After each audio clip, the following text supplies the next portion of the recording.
प्रिय दर्शकों, एक बार फिर डी के मोटिवेशन यूट्यूब चैनल में आप सभी का स्वागत है। गौ माता ने बताया, आखिर इस कलयुग में कौन से पुण्य से मनुष्य धनवान बनता है और किस पाप के कारण कंगाल होता चला जाता है। दर्शक बंधु, क्या आपने कभी सोचा है कि एक व्यक्ति राजा जैसा जीवन जीता है जबकि दूसरा रोटी के लिए संघर्ष करता है? क्या यह सिर्फ भाग्य है या इसके पीछे कोई गहरा आध्यात्मिक कारण छुपा है? पुराणों और शास्त्रों में इस प्रश्न का उत्तर छुपा है। हमारे कर्म ही हमारे भाग्य का निर्माण करते हैं। ऐसा कहा गया है कि मनुष्य के वर्तमान जीवन में जो सुख या दुख, धन या दरिद्रता दिखाई देती है, वह केवल उसकी पिछली या वर्तमान जन्मों की प्रवृत्तियों और कर्मों का फल है। धन का आगमन और उसका रहस्य, क्या यह सिर्फ मेहनत से आता है या फिर यह कोई पुण्य का फल है? शास्त्रों में बताया गया है कि लक्ष्मी माता उन घरों में वास करती हैं जहां सत्य, धर्म और दान का पालन किया जाता है। जिस घर में स्वच्छता, भक्ति और ईमानदारी होती है, वहां धन का स्थायी निवास होता है। परंतु जहां असत्य, आलस्य और अधर्म का वास होता है, वहां धीरे धीरे दरिद्रता का साया फैलने लगता है। लेकिन प्रश्न यह है कि कौन से कर्म व्यक्ति को धनवान बनाते हैं? कौन से पाप उसे कंगाल और दरिद्र बना देते हैं? क्या हम अपने कर्मों को सुधार कर दरिद्रता से बाहर आ सकते हैं? आइए, इस गूढ़ रहस्य को समझने के लिए हम प्राचीन ग्रंथों की गहराई में उतरते हैं और जानते हैं कि पुण्य और पाप किस प्रकार हमारे जीवन को प्रभावित करते हैं। दर्शक बंधु, ये कथा आपके जीवन में विशेष कार्य करेगी, तो चलिए कथा आरंभ करते हैं। लेकिन आगे बढ़ने से पहले आपसे निवेदन है कि वीडियो को अंत तक पूरा देखें, और अगर आप हमारे चैनल पर नए हैं तो चैनल को सब्सक्राइब करें, वीडियो को लाइक करें। तो चलिए कथा शुरू करते हैं। किसी समय की बात है, एक दूर दराज के राज्य में एक सुंदर और परम बुद्धिमान रानी थी, जिनका नाम रानी कोमल था। वह अपनी दिव्य सौंदर्य, करुणा और धर्मप्रियता के लिए प्रसिद्ध थी। उनके शाही महलों में विलासिता और वैभव का प्रकाश था, लेकिन उनके हृदय में एक अदृश्य व्यथा और असहनीय अशांति थी। उनके राज्य, परिवार और प्रजा में सर्वत्र शांति और समृद्धि का वातावरण था। फिर भी रानी के मन में एक गहरी बेचैनी ने घर कर लिया था। यह चिंता इतनी प्रबल हो गई कि उन्होंने अपने दरबार में अनेक साधु संतों और विद्वानों को आमंत्रित किया ताकि उनके मार्गदर्शन से समाधान मिल सके। परंतु कोई भी इस रहस्यमयी पीड़ा का उत्तर देने में सक्षम न हो सका। रानी के मन में एक ही प्रश्न बार बार उठता, क्या उनका जीवन फिर से पूर्ववत शांति और आनंद प्राप्त कर सकेगा? इन्हीं विचारों में डूबी रानी एक दिन प्रसिद्ध तांत्रिक विभूषण के पास पहुंची। रानी कोमल का राज्य धन धान्य से परिपूर्ण था। फिर भी राजमहल में अजीब घटनाओं की श्रृंखला प्रारंभ हो गई थी। पहले रानी की प्रिय गाय, जिसे वह स्वयं दूध देती थी, अचानक मर गई। फिर महल के बगीचे की दुर्लभ पुष्प लताएं धीरे धीरे सूखने लगीं। रानी के प्रिय पक्षी, जो महल में आनंद का प्रतीक थे, एक एक कर उड़ गए और कहीं खो गए। सबसे विचित्र बात यह थी कि रानी को रात के समय भयावह स्वप्न सताने लगे। उन्हें ऐसा प्रतीत होता जैसे कोई छायादार आकृति उनके कक्ष में प्रवेश करती हो, लेकिन जब वह जागती तो वहां कोई नहीं होता। ये सभी घटनाएं उनके लिए किसी भयानक दुस्वप्न के समान थीं। रानी इस रहस्यमय संकट से मुक्ति पाने के लिए व्याकुल हो उठी। एक दिन उन्होंने अपने दरबार में घोषणा की कि वह राज्य के सभी आचार्यों और विद्वानों को आमंत्रित करेंगी और मिलकर इस संकट का समाधान खोजेंगी। कई दिनों तक यज्ञ, हवन और मंत्र जाप का आयोजन हुआ, परंतु कोई समाधान नहीं निकला। रानी की चिंता बढ़ती चली गई।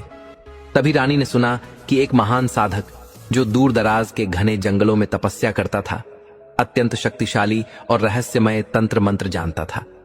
कहा जाता था कि वह किसी भी संकट का समाधान कर सकता है। रानी ने निश्चय किया कि वह उस साधक के पास जाएंगी। रानी कोमल ने अपनी दासी के साथ जंगल की यात्रा आरंभ की। वह जंगल घना और रहस्यमय था, लेकिन रानी के हृदय में ईश्वर पर विश्वास और एक अद्भुत आशा थी। कई घंटों के सफर के बाद उन्होंने एक छोटी सी कुटिया देखी, जिसके पास एक यज्ञ वेदी प्रज्वलित थी। यह कुटिया महान तांत्रिक विभूषण की थी, जो एक दिव्य साधक थे। विभूषण साधारण वस्त्रों में ध्यान मग्न बैठे थे। जैसे ही रानी और उनकी दासी पास पहुंची, विभूषण ने आंखें खोली। उनकी दृष्टि में ऐसी गहराई थी कि रानी को लगा जैसे वह उनकी सभी पीड़ाओं को बिना कहे ही जान गए हों। रानी ने अपनी कहानी सुनाई, राज्य की घटनाएं, बढ़ती हुई बेचैनी और भयावह सपनों की व्यथा। विभूषण ने शांतिपूर्वक सब सुना, फिर कुछ क्षण मौन रहने के बाद गंभीर स्वर में बोले, रानी, तुम्हारे राज्य में जो कुछ घटित हो रहा है वह किसी प्राकृतिक कारण से नहीं है। यह एक अदृश्य और काली शक्ति का प्रभाव है जिसे तंत्र मंत्र द्वारा जागृत किया गया है। रानी यह सुनकर चौंक गईं और पूछा, क्या इसका कोई समाधान है? विभूषण ने अपनी आंखें बंद कर कुछ रहस्यमयी मंत्रों का उच्चारण किया। फिर उन्होंने कहा, हर समस्या का समाधान है, लेकिन यह एक अत्यंत गहन तंत्र क्रिया से संभव होगा। इस क्रिया में बहुत जोखिम है। यदि कुछ भी त्रुटि हुई तो तुम्हारा राज्य सदा के लिए अंधकार में डूब सकता है। रानी ने अपने भय को त्यागते हुए कहा, मैं हर कीमत पर इस संकट से मुक्ति चाहती हूं। कृपया मुझे इस तंत्र क्रिया में सहभागी बनाएं। विभूषण ने रानी को बताया कि यह क्रिया आधी रात के बाद होगी, जब चंद्रमा अपने पूर्ण और तेजस्वी रूप में होगा। रानी को अपनी आत्मा और ऊर्जा को पूर्ण रूप से समर्पित करना होगा ताकि वह उस काली शक्ति का सामना कर सकें। विभूषण ने उसे कुछ मंत्र सिखाए जिन्हें उसे पूर्ण श्रद्धा और विश्वास के साथ उच्चारित करना था। रानी ने अपने महल लौटते समय अपने मन में यह दृढ़ निश्चय कर लिया था कि वह किसी भी स्थिति में इस पवित्र अनुष्ठान में भाग लेंगी। रानी कोमल के पास अब कोई और विकल्प नहीं था। अनुष्ठान की तैयारियां शुरू हो गईं। वह रात उस दिव्य और रहस्यमय साधना में प्रवेश करने वाली थी जो उसे और उसके राज्य को आशीर्वाद दे सकती थी या फिर विनाश के द्वार पर भी ले जा सकती थी। लेकिन क्या तांत्रिक विभूषण वास्तव में वे आध्यात्मिक शक्तियां रखते थे जिनकी वह बात कर रहे थे? क्या रानी को अपनी आत्मा और राज्य को इस पवित्र अनुष्ठान में समर्पित करना उचित होगा? इन प्रश्नों का उत्तर अगले भाग में मिलेगा। रानी कोमल ने विभूषण से जो कुछ सुना था वह उसे पूरी तरह समझ नहीं पा रही थी। फिर भी उसने निश्चय किया कि वह इस आध्यात्मिक यात्रा पर आगे बढ़ेगी, क्योंकि उसके पास कोई दूसरा मार्ग नहीं था।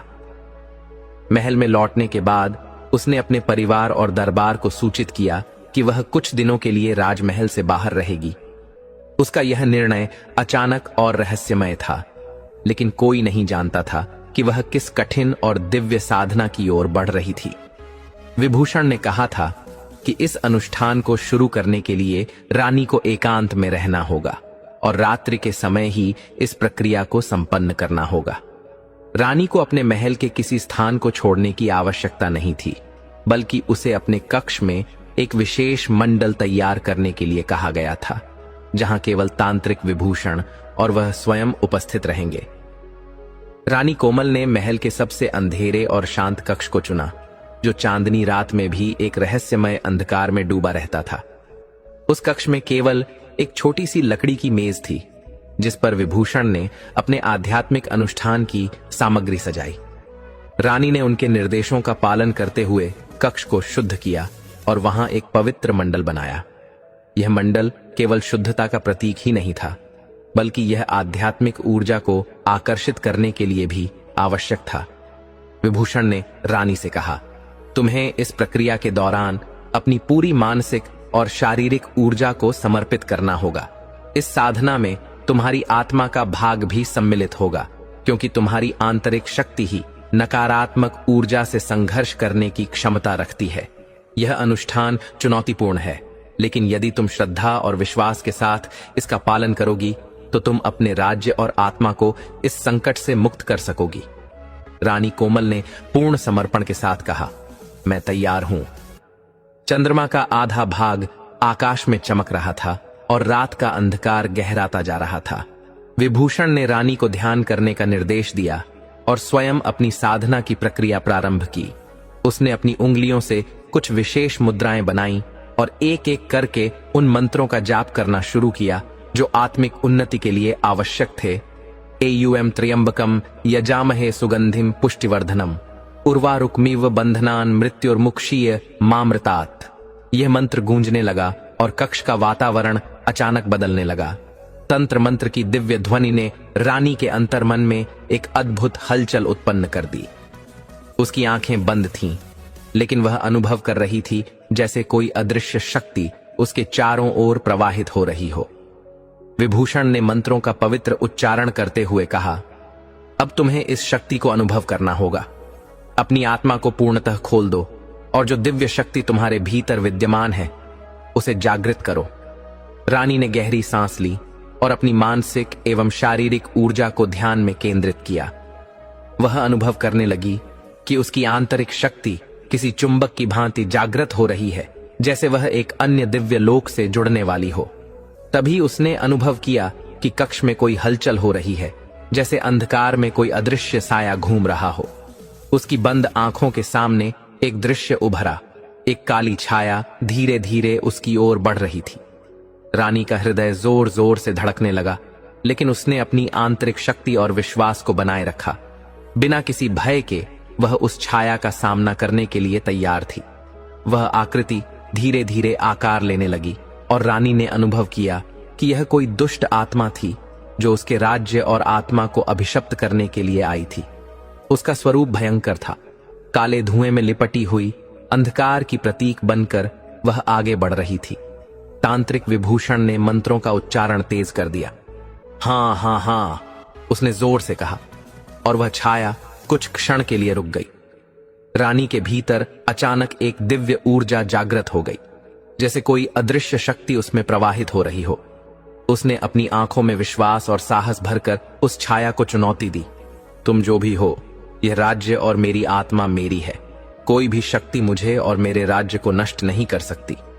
आकृति हंसी और बोली, तुम समझ नहीं रही हो रानी, मैं वह काली शक्ति हूं जिसे तुम्हारे राज्य ने नकारा है। तुम्हारे महल में वह सब कुछ जिसने तुम्हें प्रसन्न किया मैंने छीन लिया है। तुम्हारे बगीचे, पशु और पक्षी सभी मेरे शिकार बन चुके हैं।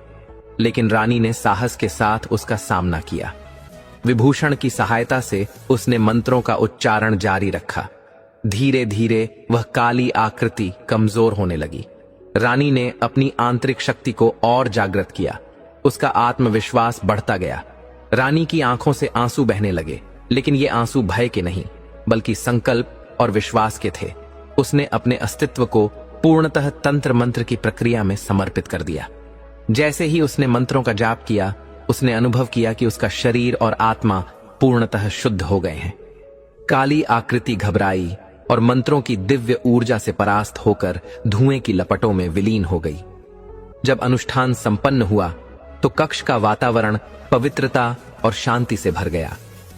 रानी कोमल की आत्मा में दिव्य शीतलता और तृप्ति का अनुभव हो रहा था। उसने अपनी आंखें खोलीं और देखा कि विभूषण ध्यानावस्था में बैठे थे।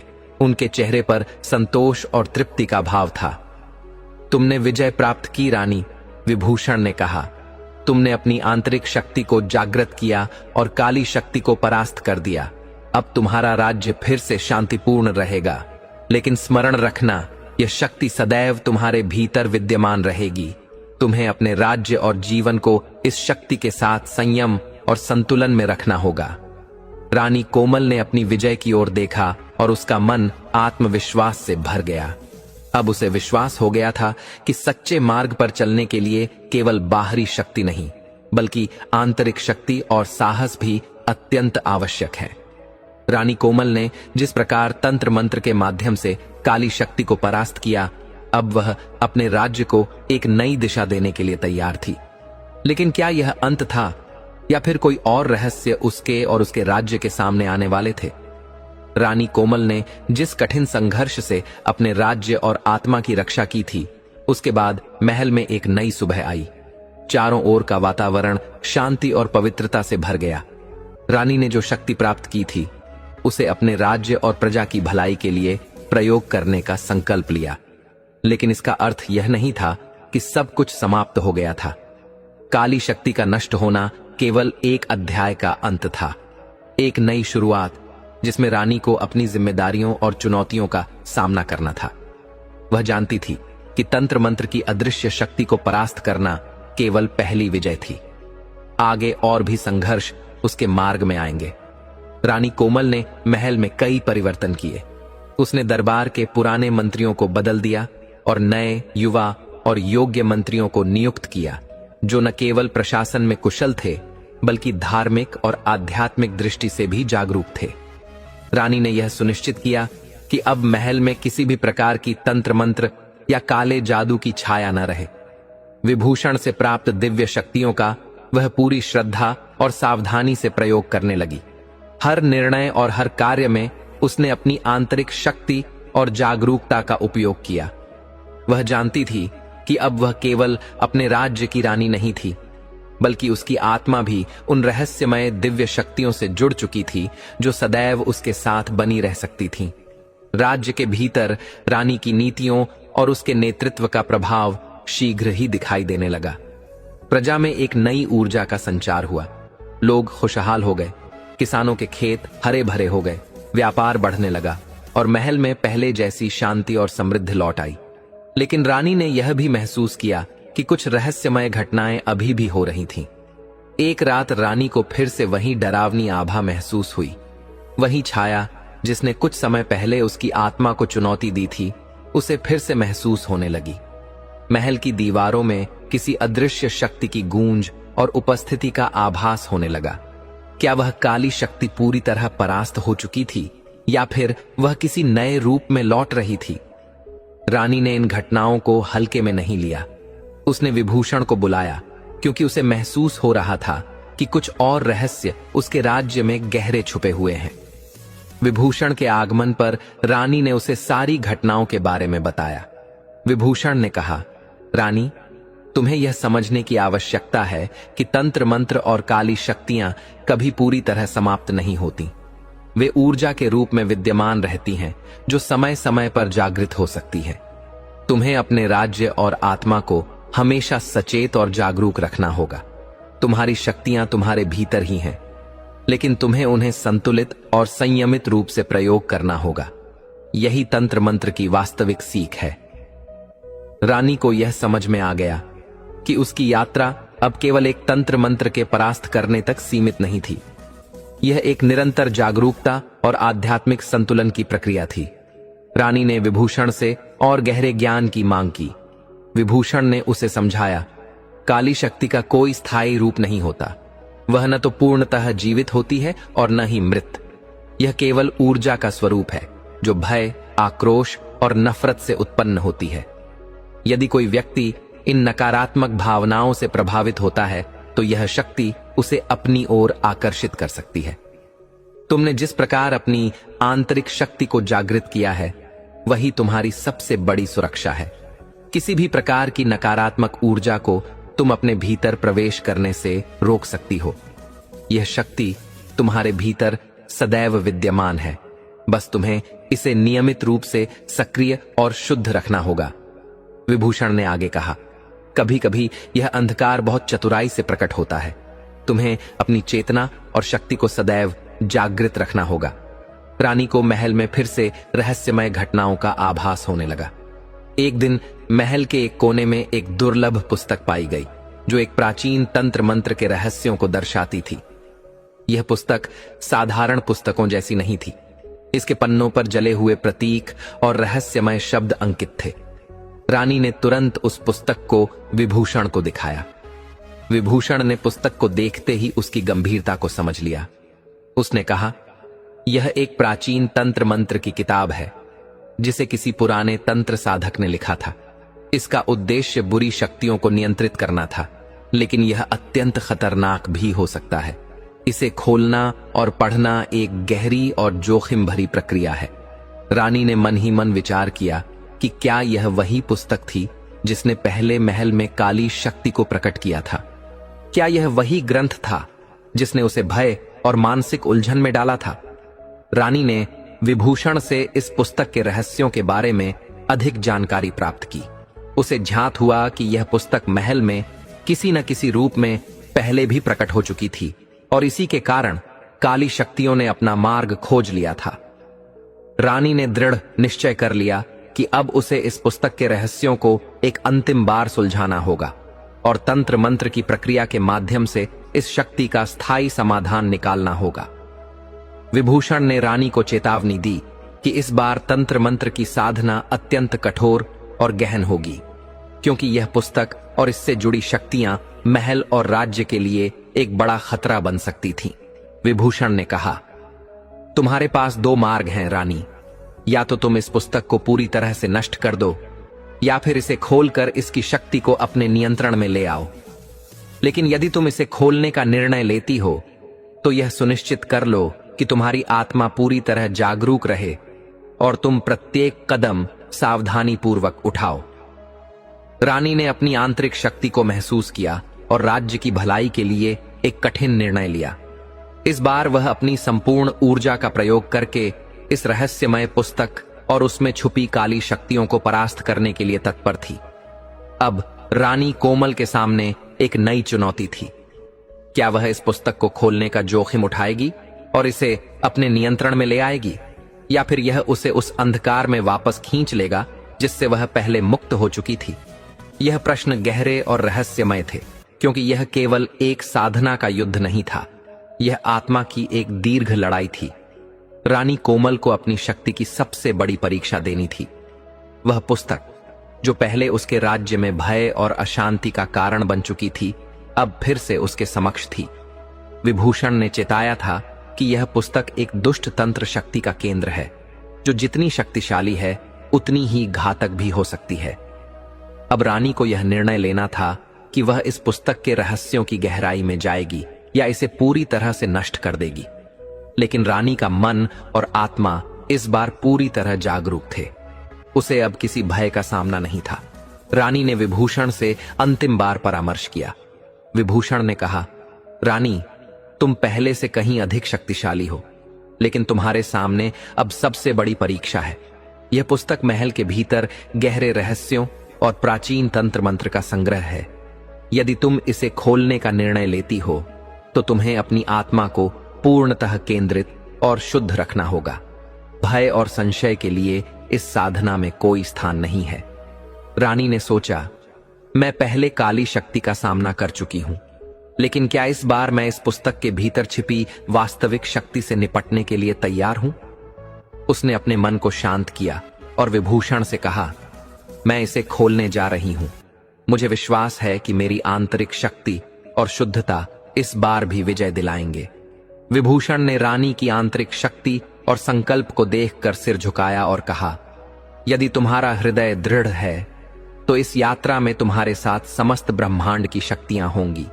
अपनी आंतरिक शक्ति को कभी भी कमजोर मत होने देना। जो भी तुम्हारे सामने आए उसका सामना साहस और धैर्य के साथ करना।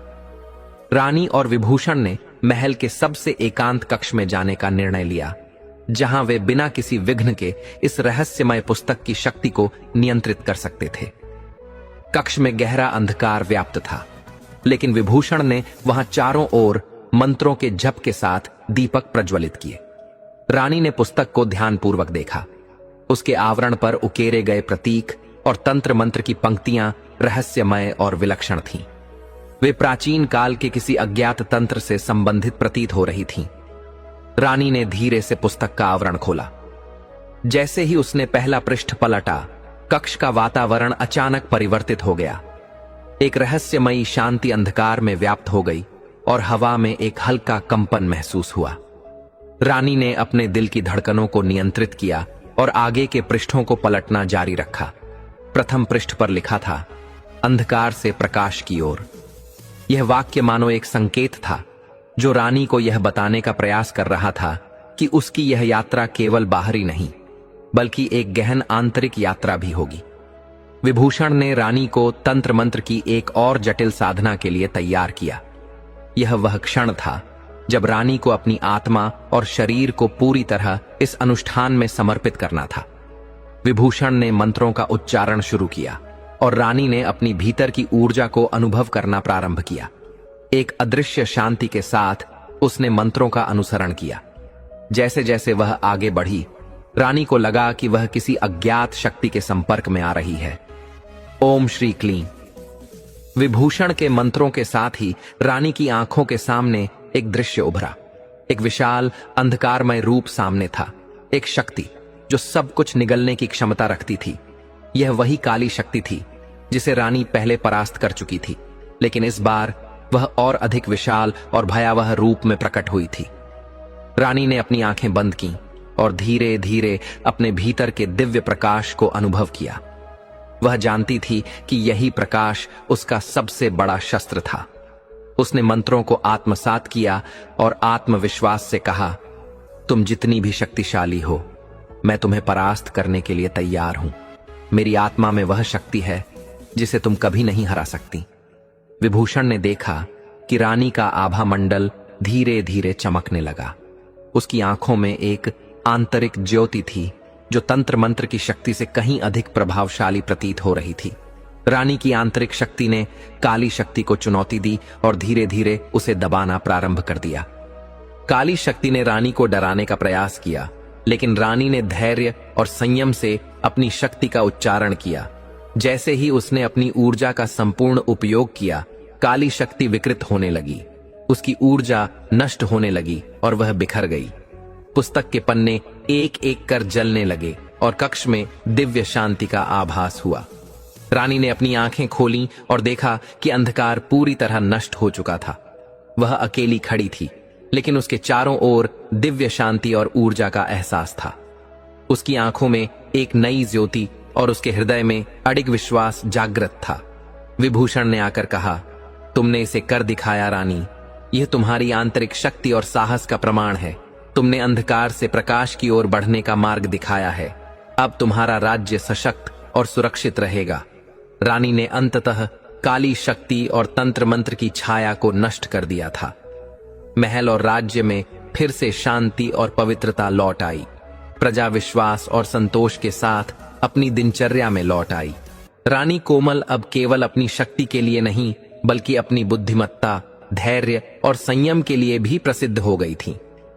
विभूषण ने रानी को बताया कि अब वह अपनी ऊर्जा का उपयोग प्रजा और राज्य की भलाई के लिए कर सकती है। रानी को यह ज्ञान प्राप्त हुआ कि सच्ची शक्ति कभी भी बाहरी साधनों से नहीं आती, बल्कि वह भीतर से उत्पन्न होती है, शुद्धता, संतुलन और एक उद्देश्य के साथ। राज्य में अब कोई संकट नहीं था। रानी कोमल ने अपनी यात्रा से यह सीखा कि जीवन की सबसे बड़ी परीक्षा आत्मा की सच्चाई और शक्ति से होती है। हर अंधकार के बाद एक नया प्रकाश होता है, और यही सत्य रानी के जीवन का मंत्र बन गया। तांत्रिक और रानी की यह रहस्यमय कथा काली शक्ति को नष्ट कर राज्य में शांति स्थापित करने के साथ समाप्त हो गई। लेकिन रानी को यह भी एहसास हुआ कि यह केवल तात्कालिक शांति थी। जीवन की यह यात्रा अंतहीन है। जैसे ही एक समस्या हल होती है, नई चुनौतियां सामने आने लगती हैं। रानी कोमल ने राज्य की भलाई के लिए सामाजिक सुधार, शिक्षा और न्याय व्यवस्था में परिवर्तन की योजनाएं शुरू की। किंतु कुछ महीनों बाद उसे फिर से कुछ रहस्यमय घटनाओं का आभास होने लगा। महल के कुछ हिस्सों में रात के समय हलचल की आवाजें सुनाई देने लगीं। कड़वी हवाएं चलने लगीं, जैसे किसी अदृश्य शक्ति ने फिर से महल में प्रवेश किया हो। रानी को पहले की तरह ही इस बार भी डर और संदेह हुआ। क्या यह वही काली शक्ति थी जो फिर से सिर उठाने की कोशिश कर रही थी, या फिर कोई नई अदृश्य शक्ति महल में समाने की कोशिश कर रही थी? रानी ने इन घटनाओं को नजरअंदाज नहीं किया। उसने विभूषण से फिर से सहायता लेने का निर्णय लिया। विभूषण अब महल में नियमित रूप से नहीं आ रहा था, क्योंकि वह अपने तप और साधना के अभ्यास के लिए एक दूरस्थ स्थान पर जाता था।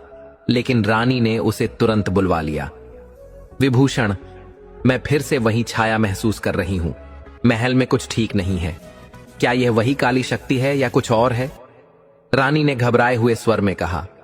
विभूषण ने गहरी सांस ली और कहा, रानी, काली शक्ति को परास्त करने के बाद इसके फिर से लौटने की कोई संभावना नहीं है।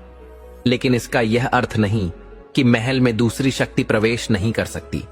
इस बार यह कोई और शक्ति हो सकती है जो महल की शांति को भंग करने की कोशिश कर रही है। रानी को समझ में आ गया कि यह केवल बाहरी शक्ति की बात नहीं थी, बल्कि यह उस शक्ति से संबंधित हो सकती थी जिसे उसने पहले नकारा था। अपने भीतर की अंधी इच्छाएं, डर और संशय। क्या वह पहले की तरह इन शक्तियों से पूरी तरह से मुक्त हो पाई थी? रानी ने विभूषण के साथ मिलकर महल के प्रत्येक कोने की जांच की। वे दोनों गुप्त दरवाजों और अज्ञात स्थानों में गए जहां सामान्य लोग नहीं पहुंच सकते थे। महल के पुस्तकालय में एक पुरानी तंत्र मंत्र की पुस्तक मिली जो पहले कभी देखी नहीं गई थी। यह पुस्तक न केवल काले जादू से संबंधित थी बल्कि इसमें एक और रहस्य भी था। पुस्तक में उल्लेख था कि कोई एक शक्ति होती है जो किसी के भय, आक्रोश और नफरत से उत्पन्न हो सकती है। यह शक्ति न केवल किसी राज्य को बर्बाद करती है बल्कि इसे नियंत्रित करने वाले व्यक्ति के भीतर भी गहरी हानि पहुंचा सकती है। पुस्तक में लिखा था, जो शांति की खोज करता है उसे भीतर के अंधकार से जूझना होगा। कोई भी बाहरी शक्ति तभी प्रभावी हो सकती है जब भीतर के अंधकार को नष्ट किया ना जाए। रानी ने यह पढ़ा और उसकी आंखों में चिंता की लकीरें उभर आईं। क्या उसके भीतर किसी प्रकार का अंधकार छुपा हुआ था जिससे यह रहस्यमय शक्ति उत्पन्न हो रही थी? रानी को यह समझ में आ गया कि यह शांति केवल बाहरी नहीं बल्कि आंतरिक शांति की तलाश है। महल और राज्य की बाहरी शांति को लेकर वह जितनी सजग थी उतनी ही उसे अपनी आंतरिक शांति पर भी ध्यान देने की आवश्यकता थी। उसने यह महसूस किया कि कुछ गहरे डर और दबी हुई इच्छाएं थीं जो अनजाने में उसकी ऊर्जा को नष्ट कर रही थीं। एक रात रानी ने ध्यान की गहरी प्रक्रिया शुरू की। उसने अपने भीतर के अंधकार का सामना करने का निश्चय किया। ध्यान की गहरी अवस्था में वह अपनी आंतरिक दुनिया में पहुंची जहां उसे अपने सबसे बड़े डर और संदेह से सामना करना था। उसने अपने आत्म संवाद में कहा, मैं किसी भी डर से नहीं भाग सकती। मैं उसे सामने लाऊंगी, सामना करूंगी और उसे नष्ट करूंगी। वह अंधेरे से घिरी हुई एक काले समुद्र के बीच में खड़ी थी। उसे लगा जैसे किसी ने उसे तन्हाई और असुरक्षा के बीच छोड़ दिया हो। लेकिन तभी एक दिव्य प्रकाश प्रकट हुआ। उसने सुना, तुमसे डरने की जरूरत नहीं है रानी, तुम्हारी शक्ति तुम्हारे भीतर ही है। केवल अपनी आंतरिक शक्ति को पहचानो और यह अंधकार स्वयं गायब हो जाएगा। यह आवाज उसकी अंतरात्मा की थी। उसने अपनी आंखें खोलीं और महसूस किया कि अब वह पूरी तरह से शुद्ध हो चुकी थी। उसके भीतर की अंधेरी शक्तियां अब पूरी तरह से समाप्त हो चुकी थीं। रानी ने विभूषण को इस प्रक्रिया के बारे में बताया और कहा, अब मैं अपने भीतर के अंधकार से बाहर आ चुकी हूं। विभूषण ने उसकी पूरी यात्रा और संघर्ष को सराहा और कहा, रानी, तुमने जो किया वह अद्वितीय था। तुमने केवल बाहरी शक्तियों से नहीं बल्कि अपने भीतर के डर, शंका और अंधकार से भी जूझा है। यही तुम्हारी असली शक्ति है। अब तुम पूरी तरह से शांति और बल से भरी हुई हो। महल में फिर से शांति लौट आई और राज्य में हर दिशा से विकास और समृद्धि के संकेत दिखने लगे। रानी ने अब यह जान लिया था कि असली शक्ति बाहरी नहीं बल्कि भीतर से आती है। वह अपने राज्य और अपनी प्रजा के प्रति पूरी तरह समर्पित थी और उसने यह भी समझ लिया था कि आंतरिक संतुलन और शांति के बिना कोई बाहरी शक्ति स्थायी नहीं हो सकती। राज्य में शांति का नया युग शुरू हुआ। रानी कोमल ने अपने राज्य में एक नया दृष्टिकोण लाया। उसने धार्मिक और शैक्षिक सुधारों के अलावा मनोवैज्ञानिक और मानसिक स्वास्थ्य पर भी जोर दिया। उसने अपनी प्रजा को यह सिखाया कि हर व्यक्ति को अपनी आंतरिक शक्ति को पहचानने की जरूरत है ताकि वे अपने डर, शंका और मानसिक उलझनों से बाहर निकल सकें। रानी का यह मार्गदर्शन न केवल उसके राज्य के लिए बल्कि पूरी धरती के लिए एक नई रोशनी बनकर उभरा। रानी ने यह सिद्ध किया कि बाहरी अंधकार से कोई भी पार पा सकता है यदि वह अपने भीतर के अंधकार का सामना करने के लिए तैयार हो। रानी कोमल की यात्रा अब एक नई दिशा में मोड़ ले रही थी। महल में शांति लौट आई थी और राज्य में प्रजा का जीवन सुधर चुका था। रानी के नेतृत्व में राज्य आर्थिक और सांस्कृतिक समृद्धि की ओर बढ़ रहा था। लेकिन रानी को महसूस हो रहा था कि उसकी यात्रा अब भी खत्म नहीं हुई है। एक नई चेतना, एक नई शक्ति का आभास उसे हो रहा था जो केवल बाहरी दुनिया से नहीं बल्कि ब्रह्मांड की गहरी सच्चाइयों से जुड़ी हुई थी। रानी जानती थी कि अब उसे केवल राज्य के लिए नहीं बल्कि सच्चाई और आत्मज्ञान की खोज में भी आगे बढ़ना होगा। एक दिन महल के उच्चतम कक्ष में बैठकर रानी ने आकाश की ओर देखा। उसकी आंखों में एक गहरी सोच थी, जैसे वह किसी और रहस्य को हल करने की कोशिश कर रही हो। तभी विभूषण महल में आया और रानी ने उसे देखा। क्या तुमने महसूस किया है? रानी ने विभूषण से पूछा। विभूषण ने जवाब दिया, तुम्हारा प्रश्न महत्वपूर्ण है रानी। क्या तुमने महसूस किया कि तुम्हारे भीतर कुछ और शक्ति जागृत हो रही है? ये केवल तंत्र मंत्र की शक्ति नहीं है, बल्कि वह ऊर्जा है जो ब्रह्मांड के प्रत्येक कण में बसी हुई है। रानी ने धीरे से सिर हिलाया। जी हां विभूषण, मुझे लगता है कि मैं कुछ बहुत बड़ी सच्चाई के करीब पहुंच रही हूं। वह शक्ति जो महल और राज्य के पार है, जो समय और स्थान से परे है। विभूषण ने ध्यान से रानी की बात सुनी। रानी, तुम्हारी यात्रा अब एक और स्तर पर पहुंच चुकी है। तुम्हें अब उस तंत्र को समझने की जरूरत है जो आत्मा और ब्रह्मांड के बीच का सेतु है। विभूषण ने रानी को एक पुराने ग्रंथ का हवाला दिया जिसे बहुत कम लोग समझ पाते थे। वह ग्रंथ एक ब्रह्मांडी तंत्र के बारे में था। वह तंत्र जो इस दुनिया के सारे रहस्यों और शक्तियों को एक सूत्र में बांधता था। यह तंत्र उस शक्ति को समझने की कुंजी थी जो सृष्टि के हर पहलू में विद्यमान थी। रानी कोमल ने महसूस किया कि यह वही तंत्र था जिसकी तलाश उसे वर्षों से थी, लेकिन वह इसे पहचान नहीं पा रही थी। यह तंत्र हमें क्या सिखाता है विभूषण? रानी ने पूछा। विभूषण ने गहरी सांस ली और उत्तर दिया, यह तंत्र बताता है कि इस संसार की सबसे बड़ी शक्ति आत्मा में है। जब हम अपने भीतर की शक्ति को समझते हैं तो हम उस ऊर्जा को ब्रह्मांड के हर कोने में महसूस कर सकते हैं। यही ब्रह्मांडी तंत्र है, एक ऐसी शक्ति जो हमें स्वयं से, दूसरों से और संपूर्ण सृष्टि से जोड़ देती है। रानी ने ध्यान से विभूषण की बात सुनी। उसकी आंतरिक शक्ति अब पहले से कहीं अधिक प्रबल हो चुकी थी और उसने महसूस किया कि यह तंत्र केवल एक बाहरी प्रक्रिया नहीं, बल्कि एक आंतरिक जागरण की प्रक्रिया है। रानी ने एक गहरे आत्म जागरण की प्रक्रिया शुरू की। वह अब तंत्र मंत्र की साधना से आगे बढ़कर ध्यान और साधना के उच्चतम स्तर पर पहुंचने की कोशिश कर रही थी। वह जानती थी कि उसके भीतर एक गहरी शक्ति है जो उसे किसी भी बाहरी बाधा से पार पा सकती है, लेकिन इस शक्ति को समझने और उसे सही दिशा में प्रयोग करने के लिए उसे अब स्वयं के अस्तित्व के सबसे गहरे पहलुओं तक पहुंचने की आवश्यकता थी। एक दिन रानी ने महल के सबसे एकांत स्थान पर ध्यान करना शुरू किया। वह स्वयं से जुड़ी हर ऊर्जा को महसूस कर रही थी और उसकी आत्मा ने ब्रह्मांड की गहरी सच्चाई को समझने के लिए खुद को तैयार किया। विभूषण, जो हमेशा रानी के साथ होता था, ने उसे बताया, तुम्हारा ध्यान अब ब्रह्मांडी शक्ति से जुड़ने का समय है। यह वही शक्ति है जो सृष्टि के हर कण में बसी है। इसे समझना और इसे अपनी जीवन शक्ति में बदलना ही तुम्हारी अगली बड़ी चुनौती होगी। रानी ने पूरी तरह से ध्यान की अवस्था में डूबते हुए महसूस किया कि वह अब सिर्फ एक रानी नहीं, बल्कि एक दिव्य शक्ति का प्रतिनिधित्व कर रही थी। उसका अस्तित्व ब्रह्मांड से जुड़ चुका था। उसके भीतर एक अद्वितीय प्रकाश था जो हर अंधेरे को नष्ट कर सकता था। अब रानी के भीतर तंत्र, मंत्र, शक्ति और शांति का एक अद्वितीय संतुलन था। लेकिन जैसे ही रानी का आंतरिक संसार शांत हो रहा था, राज्य में एक नई चुनौती सामने आने लगी। एक भयानक दुष्ट शक्ति का आभास महल में होने लगा। यह शक्ति केवल भौतिक रूप से नहीं, बल्कि मानसिक और आध्यात्मिक रूप से भी राज्य के नागरिकों को प्रभावित कर रही थी। लोग अचानक असहज महसूस करने लगे थे। मानसिक अस्थिरता, डर और बेचैनी की लहरें फैलने लगीं। रानी ने तुरंत विभूषण से इस बारे में बात की। यह जो शक्ति फिर से हमारे राज्य में फैल रही है, यह पहले जैसी नहीं है। यह मानसिक रूप से लोगों को प्रभावित कर रही है। क्या यह कोई नई शक्ति है?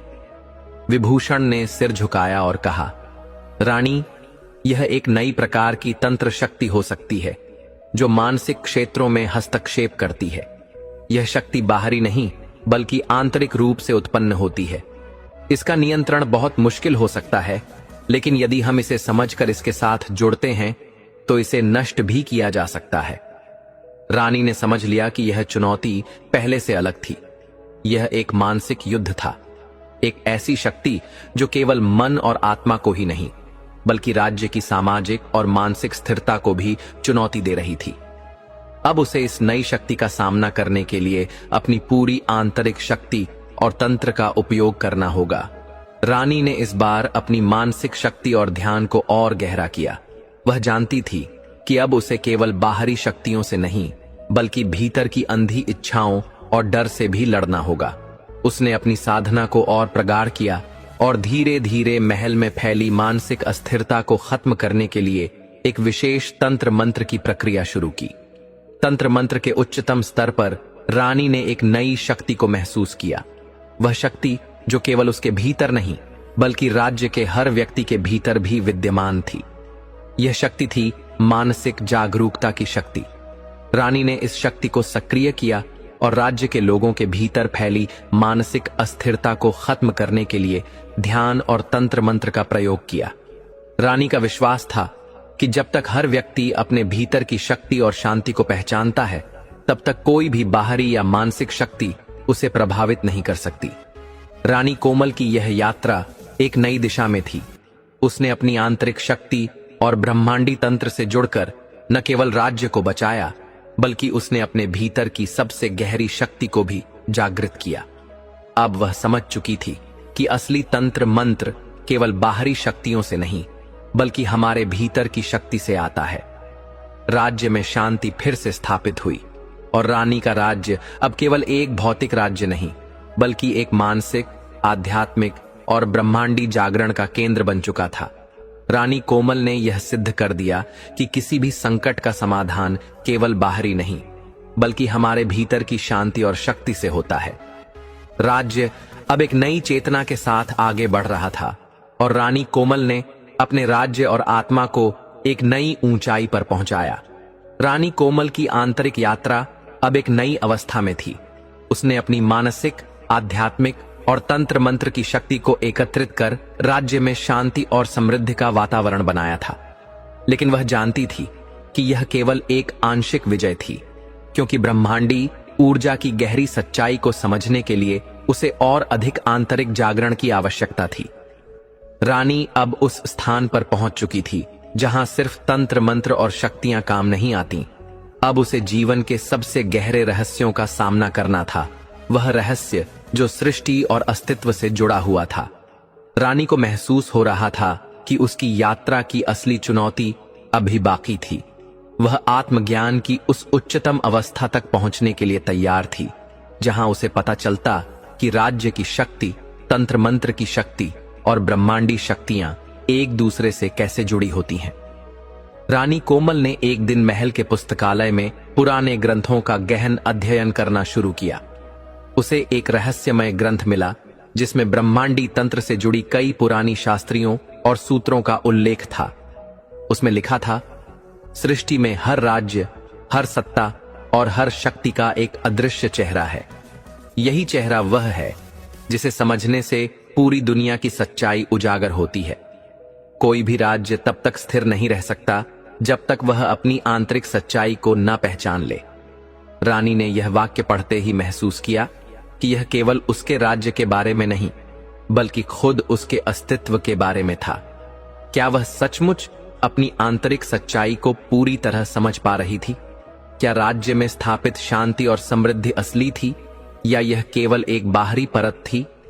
रानी को यह समझने की आवश्यकता थी कि उसका राज्य सिर्फ एक भौतिक सत्ता नहीं था, बल्कि वह एक ऊर्जावान जीवित इकाई थी जो ब्रह्मांडी तंत्र से जुड़ी हुई थी।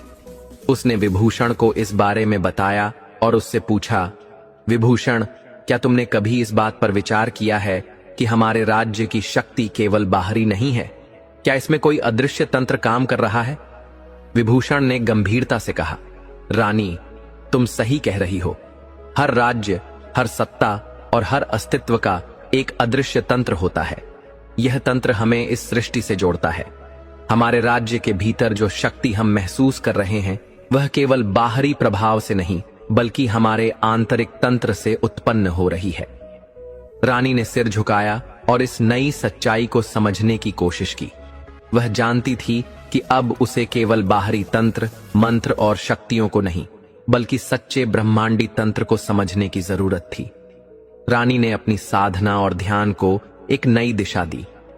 अब वह केवल मानसिक और आंतरिक शक्ति के स्तर पर ही नहीं, बल्कि सृष्टि के गहरे तंतु से भी जुड़ने की कोशिश कर रही थी। उसने सोचा, अगर राज्य और सृष्टि के हर तंतु का कोई अदृश्य चेहरा है, तो क्या मैं उसे देख सकती हूं? क्या मैं उस शक्ति से जुड़ सकती हूं जो इस सारी सृष्टि को नियंत्रित करती है? इस सोच के साथ रानी ने एक विशेष ध्यान की प्रक्रिया शुरू की। इस बार वह खुद को ब्रह्मांड की गहराई में महसूस कर रही थी, जैसे वह समय और स्थान से परे जा चुकी हो। उसकी आंखों के सामने एक अदृश्य शक्ति का प्रकाश चमकने लगा। वह अब केवल एक रानी नहीं, बल्कि एक ब्रह्मांडी अस्तित्व का हिस्सा बन चुकी थी। तभी उसे एक आवाज सुनाई दी। वह आवाज एक पुरानी दिव्य शक्ति की थी। रानी, तुम अपनी यात्रा में सही दिशा में बढ़ रही हो। इस सृष्टि का हर तंतु, हर शक्ति, हर सत्ता एक दूसरे से जुड़ी हुई है। तुम्हारा राज्य और तुम्हारा अस्तित्व इस व्यापक तंत्र का हिस्सा है। यह तंत्र बाहरी नहीं, बल्कि आंतरिक है। तुम्हारे भीतर की शक्ति और ब्रह्मांडी ऊर्जा एक ही है। तुम ही वह शक्ति हो जो इस समस्त ब्रह्मांड को संचालित करती है। रानी ने इस दिव्य ज्ञान को स्वीकार किया और महसूस किया कि यह वही सत्य था जिसे वह वर्षों से ढूंढ रही थी। यह सत्य उसे ब्रह्मांडी शक्ति से जोड़ता था। अब वह जान चुकी थी कि राज्य की शक्ति, उसकी तंत्र मंत्र की शक्ति और ब्रह्मांडी तंत्र सभी एक ही स्रोत से उत्पन्न होते हैं। अब रानी को यह समझ में आया कि राज्य में हर स्थान, हर वस्तु और हर व्यक्ति का एक गहरा संबंध है। राज्य केवल बाहरी रूप से शासित नहीं होता, बल्कि यह एक जीवित तंत्र है जो ऊर्जा के आदान प्रदान के रूप में कार्य करता है। जब एक व्यक्ति अपने भीतर की ऊर्जा को पहचानता है, तो वह राज्य की शक्ति को भी पहचानता है। यह वही शक्ति थी जो राज्य में शांति, समृद्धि और न्याय का संचार करती थी। रानी ने इस नई सच्चाई को समझते हुए राज्य में और अधिक ध्यान, साधना और मानसिक शांति के कार्यक्रम शुरू किए। उसने प्रजा को यह सिखाया कि हर व्यक्ति का जीवन और अस्तित्व ब्रह्मांडी तंत्र से जुड़ा हुआ है, और जब लोग अपने आंतरिक तंत्र को समझते हैं तो वे बाहरी संसार को भी नियंत्रित कर सकते हैं। राज्य में हर व्यक्ति को अब यह समझ में आ गया था कि केवल बाहरी नियम और आदेश से नहीं, बल्कि आंतरिक शक्ति से भी वे अपने जीवन को प्रभावित कर सकते हैं। रानी ने इस ब्रह्मांडी तंत्र को राज्य के कण कण में फैलाया, जिससे राज्य की शक्ति और ऊर्जा कहीं अधिक प्रबल हो गई। रानी कोमल अब यह जान चुकी थी कि राज्य, सत्ता, तंत्र और ब्रह्मांडी ऊर्जा सभी एक ही तंत्र के विभिन्न पहलू थे। हर सत्ता, हर राज्य और हर अस्तित्व का एक अदृश्य चेहरा है, जिसे केवल आत्मज्ञान और जागरूकता के साथ ही देखा जा सकता है। उसने यह महसूस किया कि वह केवल एक रानी नहीं थी, बल्कि वह ब्रह्मांडी तंत्र का एक महत्वपूर्ण हिस्सा थी। राज्य में अब शांति और समृद्धि का नया दौर शुरू हो चुका था। प्रजा मानसिक और आध्यात्मिक दृष्टि से जागरूक हो चुकी थी और हर व्यक्ति ने अपने भीतर की ऊर्जा को पहचान लिया था। रानी कोमल ने यह सिद्ध कर दिया था कि बाहरी शक्तियों और तंत्र मंत्र से कहीं अधिक महत्वपूर्ण यह था कि हर व्यक्ति अपनी आंतरिक शक्ति और आत्मा को जागृत करे। जब यह जागरूकता हर व्यक्ति के भीतर आती है, तो राज्य भी शांति और समृद्धि की ओर बढ़ता है। राज्य में एक नई चेतना का जन्म हुआ था और रानी कोमल ने यह सिद्ध कर दिया कि जब हम ब्रह्मांडी तंत्र को समझते हैं, तो हम न केवल अपनी शक्ति को पहचानते हैं, बल्कि हम पूरे सृष्टि के तंत्र को नियंत्रित करने में सक्षम हो जाते हैं। रानी कोमल ने अपनी आत्मिक यात्रा में गहरे सत्य की पहचान कर ली थी। उसने ब्रह्मांडी तंत्र को समझा, आंतरिक शक्ति को जागृत किया और राज्य को शांति और समृद्धि की दिशा में अग्रसर किया। प्रजा ने आत्मज्ञान की राह पर चलना शुरू कर दिया था और राज्य की हर वस्तु और हर व्यक्ति अब एक नई जागरूकता से भरा हुआ था। लेकिन जैसे ही रानी ने यह महसूस किया कि शांति स्थिर हो चुकी है, अचानक राज्य में एक नई चुनौती सामने आई, जो पहले की किसी भी समस्या से कहीं बड़ी और जटिल थी। यह संकट केवल राज्य के भीतर नहीं, बल्कि पूरे ब्रह्मांड की गहरी संरचना से जुड़ा हुआ था। रानी को समझ में आ गया कि अब उसे उस शक्ति का सामना करना होगा जो किसी भी तंत्र मंत्र या शक्ति से परे थी। वह शक्ति जो अनंत ब्रह्मांडी सृष्टि से जुड़ी हुई थी। राज्य में कई दिनों से अजीब सी खामोशी छाई हुई थी। लोग पहले की तरह प्रसन्न और संतुष्ट थे, लेकिन फिर भी एक गहरी अस्थिरता का एहसास हो रहा था। किसी ने यह महसूस किया था कि आसमान का रंग कुछ बदल सा गया था। रात में चांद का रूप अजीब सा था जैसे कोई अज्ञेय शक्ति उस पर अपनी छाया डाल रही हो। रानी कोमल ने यह महसूस किया कि राज्य में कुछ गहरे बदलाव हो रहे थे जो सामान्य नहीं थे। महल में भी सब कुछ सामान्य दिखाई दे रहा था, लेकिन रानी को अपने भीतर एक विचित्र खामोशी महसूस हो रही थी। उसे यह एहसास हुआ कि राज्य में कुछ ऐसा था जिसे वह न समझ पा रही थी और न देख पा रही थी। विभूषण, जो हमेशा रानी के साथ रहता था, महल के बगीचे में टहलते हुए आया। उसकी आंखों में चिंता का भाव था। रानी, एक अदृश्य शक्ति हमारे राज्य में घुसपैठ कर चुकी है। यह कोई बाहरी तंत्र नहीं है, बल्कि यह ब्रह्मांडी शक्ति का एक हिस्सा है जो सृष्टि के सबसे गहरे रहस्यों से जुड़ी हुई है, विभूषण ने कहा। रानी ने उसकी बातों को गंभीरता से सुना। वह जानती थी कि विभूषण कभी बिना कारण भयभीत नहीं होता, और अगर वह इतना चिंतित था तो इसका मतलब था कि यह कोई सामान्य संकट नहीं था। रानी ने विभूषण से और अधिक जानकारी प्राप्त की। उसने विभूषण से पूछा, क्या तुमने कभी इस शक्ति का सामना किया है? विभूषण ने सिर झुकाया, जैसे वह पुराने समय को याद करने की कोशिश कर रहा हो। यह वही शक्ति है जो कभी भी किसी व्यक्ति, राज्य या तंत्र को पूरी तरह से समाप्त कर सकती है। इसे अज्ञेय शक्ति कहा जाता है, एक ऐसी ब्रह्मांडी शक्ति जो समय, स्थान और अस्तित्व से परे है। यह शक्ति जब किसी पर कब्जा करती है तो वह सब कुछ निगल लेती है जो उसे अपने रास्ते में आता है। यह शक्ति कभी देखी नहीं जा सकती, लेकिन इसका प्रभाव अत्यंत गहरा होता है। रानी ने विभूषण की बातें सुनी और मन ही मन सोचा, यह वही शक्ति थी जिसके बारे में उसे कभी दिव्य आवाज में चेतावनी मिली थी, जब वह ब्रह्मांडी तंत्र से जुड़ी थी। रानी ने महसूस किया कि यह समय उस चेतावनी के रहस्य को समझने का था। वह जानती थी कि इस शक्ति से निपटने के लिए उसे केवल तंत्र मंत्र का ही नहीं, बल्कि आध्यात्मिक ध्यान और अनंत शक्ति का प्रयोग करना होगा। रानी ने विभूषण से कहा, हमें उस द्वार को खोलना होगा जो हमें इस शक्ति का सामना करने का मार्ग दिखाएगा। हमें अब इसे पराजित करने के लिए उस ऊर्जा को जागृत करना होगा जो हमारे भीतर है, और वही ऊर्जा हमें ब्रह्मांडी अस्तित्व से जोड़ती है। रानी ने ध्यान और साधना की प्रक्रिया शुरू की, लेकिन इस बार वह खुद को केवल भीतर की शक्तियों से नहीं, बल्कि ब्रह्मांडी ऊर्जा से भी जोड़ने की कोशिश कर रही थी। उसने एक गहरी ध्यान की अवस्था में प्रवेश किया, और इस बार उसने महसूस किया कि उसके आसपास की सारी ऊर्जा एक केंद्रित बिंदु पर संकेंद्रित हो रही थी। उसने एक ऐसी अदृश्य शक्ति महसूस की जो उसके भीतर की ऊर्जा से बाहर की ऊर्जा तक फैल रही थी। यह एक तरह से अंतर्निहित अनंत शक्ति थी जो सृष्टि के हर कण में बसी हुई थी। वह अब महसूस कर रही थी कि इस शक्ति से जुड़कर वह न केवल राज्य को बल्कि स्वयं ब्रह्मांड को भी नियंत्रित कर सकती है। तभी रानी को एक नई दिव्य आवाज सुनाई दी। वह आवाज वही थी जो पहले भी उसे दिव्य चेतना के रहस्यों के बारे में सिखाने आई थी। तुमने सही मार्ग चुना है रानी। यह शक्ति जो तुम्हें दिखाई दे रही है वह तुम्हारे भीतर पहले से थी। तुमने जो ब्रह्मांडी तंत्र और शक्ति को समझा था वह केवल शुरुआत थी। अब तुम्हें अपनी आत्मा के सबसे गहरे अस्तित्व से जुड़ने की आवश्यकता है। केवल इस शक्ति के माध्यम से तुम उस अज्ञेय शक्ति का प्रतिकार कर सकोगी। रानी ने उन दिव्य शब्दों को अपने भीतर पूरी तरह आत्मसात कर लिया। उसे यह अनुभव हुआ कि वह अब केवल एक राज्य की रानी नहीं थी, बल्कि ब्रह्मांडी तंत्र का जीवित हिस्सा बन चुकी थी। रानी ने ध्यान की गहरी अवस्था में प्रवेश किया और एक नई ऊर्जा को महसूस किया। यह ऊर्जा केवल आत्मज्ञान से संबंधित नहीं थी, बल्कि यह ब्रह्मांड की अनंत शक्ति का स्रोत थी। यह वही शक्ति थी जो सृष्टि के हर कण में व्याप्त थी। रानी ने उस शक्ति को अपने भीतर और बाहर एक साथ अनुभव किया। तभी उसे समझ में आया कि यही शक्ति उसे इस अदृश्य अज्ञेय शक्ति का प्रतिकार करने में सक्षम बनाएगी। विभूषण ने देखा कि रानी की ऊर्जा में एक नई लहर उत्पन्न हो रही थी।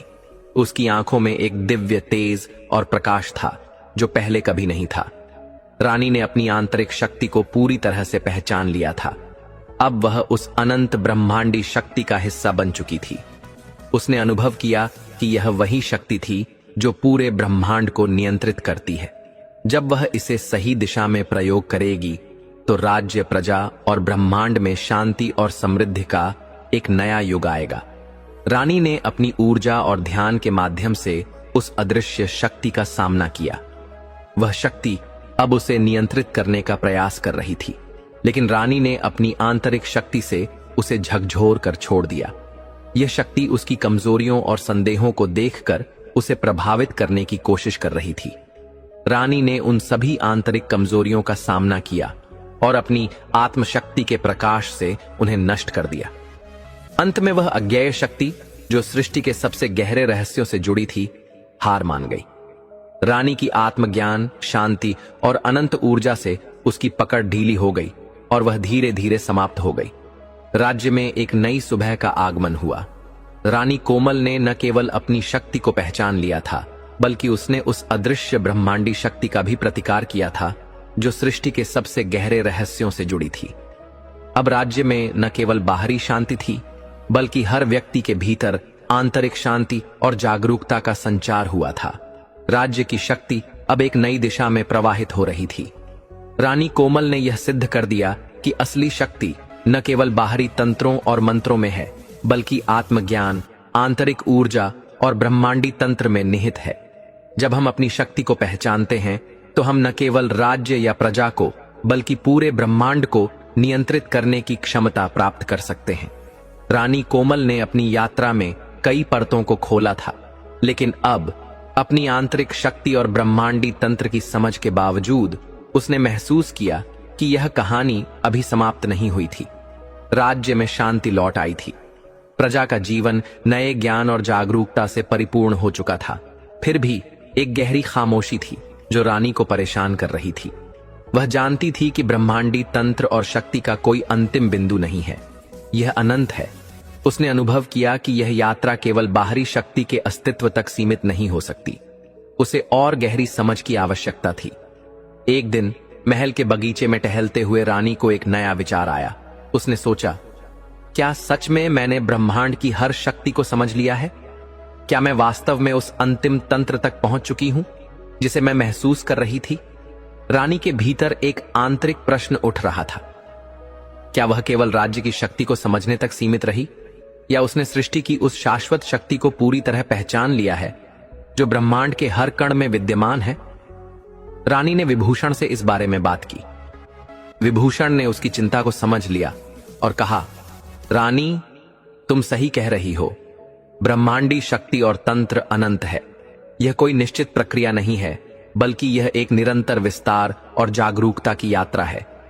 जब तुमने सृष्टि के गहरे रहस्यों का सामना किया, तो तुमने अपने अस्तित्व के विभिन्न पहलुओं को जोड़ा, लेकिन अब तुमने एक नया द्वार खोला है। वह द्वार जो तुम्हें शाश्वत सत्य की ओर ले जाएगा। विभूषण ने कहा, तुम्हें अब एक दिव्य आह्वान की आवश्यकता है जो तुम्हें अगले स्तर तक ले जाए।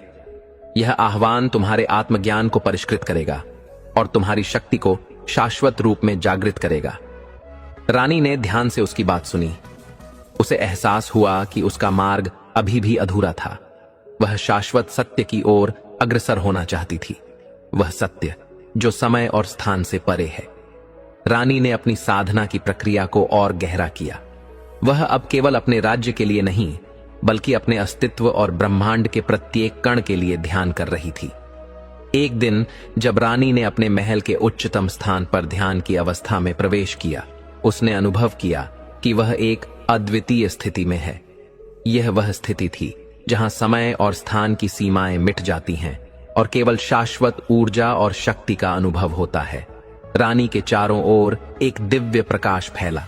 तभी उसे एक दिव्य आह्वान सुनाई दिया। वह वही आह्वान था जिसके बारे में विभूषण ने कहा था। वह आह्वान उसे सृष्टि के गहरे रहस्यों से परिचित कराता जा रहा था। रानी, तुम जो खोज रही हो वह तुम्हारे भीतर है। यह वह शक्ति है जो जीवन के हर पहलू में विद्यमान है, लेकिन इसे पहचानने के लिए तुम्हें अपने अस्तित्व के सबसे गहरे स्तर तक जाना होगा। यह शक्ति अनंत है। वह शक्ति कभी समाप्त नहीं होती। जब तुम इसे समझोगी तो न केवल तुम, बल्कि पूरी सृष्टि को बदलने की क्षमता तुम में जागृत होगी। रानी ने इस आह्वान को गहराई से महसूस किया और अपनी साधना को और अधिक गहन कर दिया। वह अब शाश्वत सत्य की ओर अग्रसर थी। वह सत्य जो सृजन और विनाश के बीच के अंतर को मिटा देता है और जीवन की अदृश्य धारा को प्रकट करता है। रानी कोमल ने एक गहरी आंतरिक यात्रा शुरू की। वह अब अपने राज्य और प्रजा से परे जा चुकी थी। वह समय और स्थान की सीमाओं को पार कर एक ऐसी स्थिति में पहुंच चुकी थी जहां वह पूरी सृष्टि के तंत्र से जुड़ने में सक्षम थी। वह समझ चुकी थी कि सृष्टि के हर तत्व और हर कण में ब्रह्मांडी तंत्र बसा हुआ है। जैसे जैसे रानी की साधना गहरी होती गई, उसने महसूस किया कि वह अब उस शाश्वत शक्ति से जुड़ने के करीब पहुंच रही थी जो सभी अस्तित्व का आधार है। यह शक्ति न तो साकार थी न निराकार, यह केवल अनुभव थी जो अनंत समय से चली आ रही थी। रानी ने अपनी पूरी चेतना को उस शक्ति में समाहित कर दिया। तभी उसे एक गहरी समझ प्राप्त हुई। सभी तंत्र एक ही तंत्र में समाहित हैं। यह तंत्र न कोई बाहरी शक्ति है न कोई आंतरिक, यह अस्तित्व का मूल है। यह समझ रानी के भीतर के हर सवाल का उत्तर बन गई। उसे अब यह एहसास हुआ कि वह शक्ति जो उसने ब्रह्मांडी तंत्र में खोजी थी, वह स्वयं उसकी आत्मा में समाहित थी। वह शक्ति जिसे रानी ने बाहरी दुनिया में देखा था, वह उसके भीतर पहले से थी। वह सत्य जिसे वह वर्षों से ढूंढ रही थी, वह कभी दूर नहीं था। वह हमेशा उसके भीतर था, केवल उसे पहचानने की आवश्यकता थी। रानी की आंखों में एक नई चमक थी। अब वह सिर्फ एक रानी नहीं थी, वह सृष्टि की उस अनंत शक्ति का अभिन्न हिस्सा बन चुकी थी जिसे उसने पूरी तरह से समझ लिया था। वह अब आत्मज्ञान के उस शिखर पर थी जहां न कोई भूतकाल था न भविष्य, केवल वर्तमान की अनंतता थी। रानी ने विभूषण से कहा, मैं अब समझ चुकी हूं कि हम जितनी बार जीवन और शक्ति को बाहर से खोजने की कोशिश करते हैं, उतनी बार हम अपने भीतर के उस अनंत स्रोत को नकारते हैं। यह शक्ति हमारी आत्मा के भीतर ही है और इसे पहचानने से हम न केवल अपनी शक्ति को जागृत करते हैं बल्कि पूरे ब्रह्मांड को भी बदल सकते हैं। विभूषण ने सिर झुका लिया और कहा, रानी, तुमने जिस उच्चतम सत्य को पहचाना है वही ब्रह्मांड की सच्ची शक्ति है। अब तुम्हें और किसी तंत्र, मंत्र या शक्ति के प्रयोग की आवश्यकता नहीं है। तुम स्वयं ब्रह्मांडी तंत्र का जीवित उदाहरण हो। रानी ने अब महसूस किया कि उसके द्वारा स्थापित राज्य और प्रजा केवल एक प्रारंभिक कदम थे। असली उद्देश्य था हर व्यक्ति को उस ब्रह्मांडी शक्ति का अनुभव कराना जो हर एक के भीतर समाई हुई थी। वह अपने राज्य और दुनिया को यह सिखाने के लिए तैयार थी कि केवल बाहरी शक्ति नहीं बल्कि आंतरिक शक्ति और आत्मज्ञान से ही वास्तविक परिवर्तन संभव है। राज्य में एक नई जागरूकता का प्रसार होने लगा। रानी ने अब अपनी आत्मा की गहरी शक्ति को साझा करना शुरू किया। वह जानती थी कि केवल एक व्यक्ति या राज्य की शक्ति से कुछ नहीं होगा अगर समग्र समाज और मानवता को उस शाश्वत सत्य का अनुभव नहीं हो। उसने प्रजा को यह सिखाया कि हर व्यक्ति के भीतर ब्रह्मांडी तंत्र छिपा हुआ है और जब वे इसे पहचानेंगे तो उनके जीवन में असली परिवर्तन आएगा। रानी के नेतृत्व में राज्य एक नई दिशा की ओर बढ़ने लगा। यह केवल बाहरी समृद्धि का नहीं बल्कि आध्यात्मिक समृद्धि का युग था। हर व्यक्ति आत्मज्ञान की ओर अग्रसर था और राज्य में शांति, प्रेम और समृद्धि का एक नया युग शुरू हो गया। रानी कोमल ने सिद्ध कर दिया था कि सबसे बड़ी शक्ति वह है जो हर व्यक्ति और हर सृष्टि के भीतर बसी हुई है। जब हम अपने भीतर की शक्ति को पहचानते हैं तब हम न केवल अपनी दुनिया को बदल सकते हैं बल्कि सृष्टि के हर कण में सकारात्मक बदलाव ला सकते हैं। यह कहानी रानी कोमल की उस अद्भुत यात्रा की है जिसने अपने राज्य को शांति और समृद्धि दी, लेकिन अंततः वह यह समझ गई कि असली शक्ति और परिवर्तन केवल आत्मज्ञान और आंतरिक जागरूकता से ही संभव है। रानी ने यह सिद्ध कर दिया कि जब हम अपने भीतर के सत्य को पहचानते हैं तब हम ब्रह्मांडीय शक्ति से जुड़कर पूरी सृष्टि को बदलने में सक्षम हो जाते हैं। रानी कोमल ने अपने राज्य में एक नया युग स्थापित किया था। प्रजा अब आत्मज्ञान के मार्ग पर चल पड़ी थी और राज्य में शांति, प्रेम और समृद्धि का वातावरण था। हर व्यक्ति अपनी आंतरिक शक्ति को पहचानने में सक्षम हो रहा था और रानी का उद्देश्य अब यह था कि हर इंसान को वह दिव्य सत्य समझाया जाए जो उसने स्वयं अनुभव किया था। लेकिन जैसा कि सृष्टि का नियम है, हर शांति और समृद्धि के साथ एक नया संकट आता है जो उस शांति को चुनौती देता है। रानी के राज्य में शांति तो थी, परंतु इस शांति के बीच एक गहरी धुंधली छाया धीरे धीरे फैल रही थी। वह छाया एक और आध्यात्मिक युद्ध का संकेत दे रही थी। राज्य के बाहर से एक ऐसी शक्ति उभर रही थी जिसे रानी और विभूषण दोनों ने पहले कभी महसूस नहीं किया था। यह शक्ति किसी तंत्र या मंत्र से परे थी, एक ऐसी अदृश्य ऊर्जा जो लोगों की आंतरिक शक्ति को कमजोर करने का प्रयास कर रही थी। रानी को यह आभास हुआ कि यह केवल एक बाहरी संकट नहीं था, बल्कि यह एक आध्यात्मिक युद्ध था जो उनकी आत्मिक यात्रा के सबसे गहरे चरण में प्रारंभ हुआ था। यह संकट एक अज्ञेय शक्ति थी जिसे रानी ने पहले कभी महसूस नहीं किया था। यह शक्ति किसी व्यक्ति या तंत्र की शक्ति से जुड़ी नहीं थी, बल्कि यह एक शाश्वत अंधकार था जो अस्तित्व के हर पहलू को निगलने के लिए तैयार था। अंधकार न केवल बाहर से था, बल्कि यह मनुष्य के भीतर भी प्रवेश कर सकता था, और जब वह भीतर घुस जाता तो आत्मज्ञान और आंतरिक शक्ति को निगल लेता था। रानी ने इस अदृश्य शत्रु को पहचान लिया। वह जानती थी कि यह शक्ति केवल बाहरी ताकत नहीं थी, बल्कि यह आध्यात्मिक मंदता का रूप थी। वह मंदता जो व्यक्ति के भीतर उसके आत्मज्ञान को कमजोर कर देती है और उसके जीवन की ऊर्जा को शोषित कर लेती है। यह वह शक्ति थी जो अज्ञान और अंधकार से उत्पन्न होती थी और धीरे धीरे हर क्षेत्र को प्रभावित करती थी। रानी ने विभूषण से कहा, हमने बाहरी संकटों को तो हराया है, लेकिन अब यह एक नई चुनौती है, एक ऐसी शक्ति जो केवल बाहर से नहीं बल्कि हमारे भीतर से भी हमला कर रही है। हमें इस अदृश्य शक्ति का सामना करना होगा और इसे नष्ट करना होगा। विभूषण ने गहरी चिंता के साथ कहा, यह अदृश्य शत्रु हमें केवल बाहरी युद्ध में नहीं हराएगा, यह हमारी आत्मिक ऊर्जा, हमारे आत्मज्ञान और हमारी समझ को कमजोर करने की कोशिश करेगा। यह युद्ध केवल तंत्र मंत्र से नहीं, बल्कि हमारी आध्यात्मिक जागरूकता से जीता जाएगा। रानी ने अपने ध्यान और साधना के माध्यम से इस अदृश्य शक्ति का मुकाबला करने की योजना बनाई। उसने महसूस किया कि यह शक्ति जितनी बाहरी थी उतनी ही भीतर भी थी। यह शक्ति उस अंधकार का प्रतिनिधित्व करती थी जो हर व्यक्ति के भीतर उसके अज्ञान, संकोच और संदेह के रूप में मौजूद है। अगर यह शक्ति व्यक्ति के भीतर पूरी तरह समा जाती तो वह आत्मज्ञान को खो बैठता और संसार के बंधनों में उलझकर अपनी आंतरिक शांति को गंवा देता। रानी ने अपना ध्यान और साधना और गहरा किया। वह जानती थी कि इस युद्ध को जीतने के लिए केवल शारीरिक या मानसिक शक्ति का प्रयोग नहीं होगा, उसे अपनी आध्यात्मिक जागरूकता और आत्मशक्ति का पूरा प्रयोग करना होगा।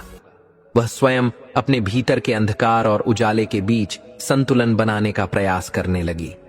रानी के साथ विभूषण भी इस आध्यात्मिक युद्ध में उसकी सहायता कर रहा था।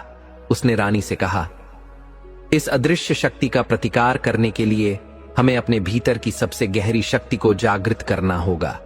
यह शक्ति वही है जो हमें ब्रह्मांडी तंत्र से जोड़ती है।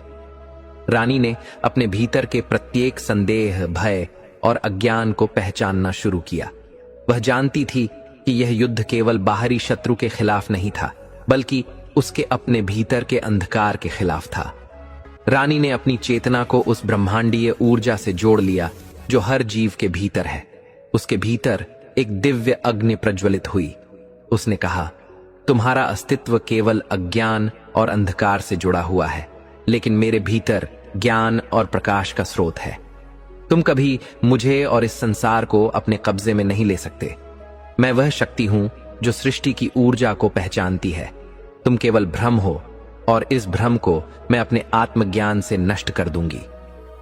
रानी की चेतना ने उस अदृश्य शक्ति को पूरी तरह से पराजित कर दिया। उसकी आंतरिक शक्ति और ब्रह्मांडीय ऊर्जा ने उस शत्रु का अस्तित्व समाप्त कर दिया।